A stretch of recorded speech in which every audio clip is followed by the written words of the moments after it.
నమస్తే. నేను డాక్టర్ శిరీష రాణి, Vizag IVF centre.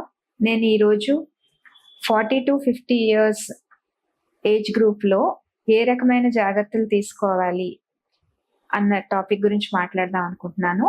40-50 years మధ్యలో ఉన్న లేడీస్ రెగ్యులర్‌గా హెల్త్ చెకప్స్ చేసుకోవాలి అండ్ స్క్రీనింగ్ టెస్ట్ కూడా చేసుకోవాలి. హెల్త్ చెకప్స్‌కి వచ్చేసరికి రెగ్యులర్‌గా డయాబెటీస్, హైపర్‌టెన్షన్ స్క్రీనింగ్ చేసుకోవాలి. అలాగే లైపిడ్ ప్రొఫైల్ టెస్ట్ చేయించుకోవాలి. అండ్ స్క్రీనింగ్స్‌కి వచ్చేసరికి ultrasound and Pap smear and mammogram ఈ బేసిక్ టెస్ట్‌లన్నీ చేసుకోవాల్సి ఉంటుంది. అలాగే regular exercise 30-60 minutes of exercise రోజు ఉండాలి.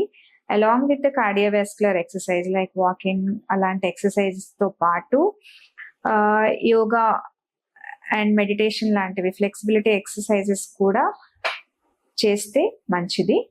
అండ్ డైట్కి వచ్చేసరికి బ్యాలెన్స్ డైట్ అంటే ఫ్రూట్స్, వెజిటబుల్స్ మీరు తీసుకునే డైట్లో ఎక్కువగా ఉండాలి. అండ్ అలాగే హోల్ గ్రైన్స్, లీన్ ప్రోటీన్స్ ఇలాంటివన్నీ ఇంక్లూడ్ చేస్తే బాగుంటుంది.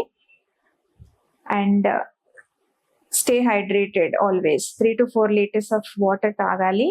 And sleep for at least 7-9 hours in a day. ఇది చాలా ఇంపార్టెంట్. 7-9 అవర్స్ ఆఫ్ స్లీప్ ఉండాలి. And stress management techniques like exercise కానీ, యోగా కానీ, మెడిటేషన్ టెక్నిక్స్ కానీ ఇలాంటివి ప్రాక్టీస్ చేస్తే బాగుంటుంది. అండ్ అలాగే బోన్ హెల్త్ ఇంపార్టెన్స్ కూడా ఇవ్వాలి. So vitamin D, calcium rich foods తీసుకోవాలి. అలాగే సప్లిమెంట్స్ కూడా తీసుకోవచ్చు.